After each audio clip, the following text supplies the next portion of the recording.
Welcome to the Daily WIP, the show where we discover everyone is becoming a media company. On the show today, we're talking about using brand visual identity in motion.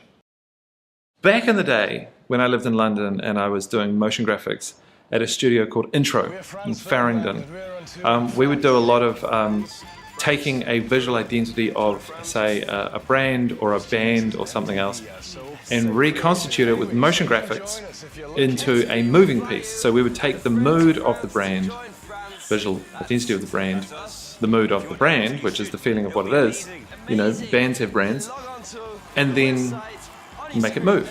And it would either be story-based or comedy-based or purely just mood-based or, you know, message-based. And I think this is something that is really important for companies to think about in the future of mass content in every channel that you use, all the social platforms and everything, putting stuff out there all the time.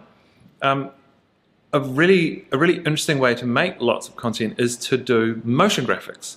And with motion graphics, I mean the concept of like multimedia motion graphics, textures, lines, drawings, photography, layers, like really creating like quite luscious mood, interesting stuff, which you can kind of put together as elements of a library and put together into lots of short form experimental pieces that can go out on channels in some sort of like calendar publication scenario, maybe to Instagram. Say you post one thing a day and it's, you know, the month of October or the month of November is a theme that ties to your brand. Say your brand color is green, like our one.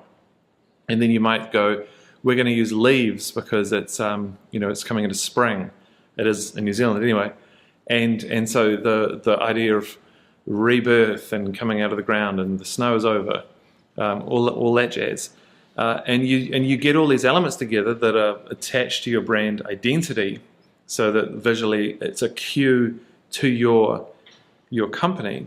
And then you make some mood pieces that feel like your brand feels. So, for example, Wipster, the brand word of Wipster is joyful. We try to make a joyful product, create joyful experiences while you're using it, and that you have these outcomes which are, you're like, life's better. I use that product and our company has a better time. And that's what we keep hearing. And so then if we were to think of the example, we'd be like, okay, well, the brand color's green, we're going to use the leaves. It's about rebirth and the new. So maybe it's about like the old going away and the new coming in. And, you know, it's a creative platform and it's joyful. So then how do you create the mood of joy? And knowing that you have to then make 30 10-second motion graphic pieces. And you might want to use a suite of music that's all quite similar. Maybe there's a story over the 30 episodes that you can build on. And then you kind of have something that is not super cognitively draining, so that you're trying to attach someone to, you know, follow this character, follow the story, follow all these things. But it's just them keeping up with almost like your experimentation, which I think is a really interesting way of using Instagram. And you'll see that we're going to start doing a little bit of stuff in that realm. And it becomes also, because the other thing is that you have to think about the cost effectiveness of all these companies making thousands of videos a year. It becomes something that's fairly cost effective because it's maybe a couple of people working for a few days to create the entire content calendar for one platform for a month. Sounds pretty good. Imagine if they had 4 platforms to fill and they could then, over the period of a month, make all the content for 4 platforms. That sounds amazing to me. And so then say it's 30 clips per platform, there's 4 platforms, 120 per month, and that's times 12. There you have it. It's like 1,200, 1,300 videos a year.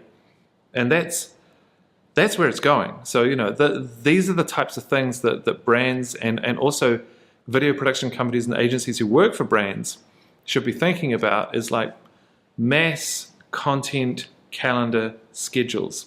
You know, you really have to fine-tune the production of this stuff, really get it out in front of the right people at speed, get that stuff approved into your library and then published. And then, of course, check if the actual stuff is working. So imagine if you put together this framework of what this artistic motion graphics based art pieces. You put the framework together of what you're going to do for Instagram. You don't do them all at once, but you do the first one. It might take you a really long time as you find your style. You put it out on Instagram, you ask for feedback, you talk about your influences and why you were doing it, and you tag all the right people so they want to see it.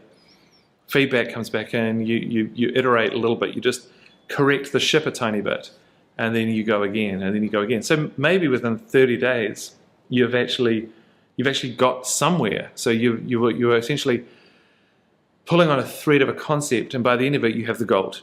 And then you might just keep that going. You might then have like one post a week. Forever is the continuation of that thread.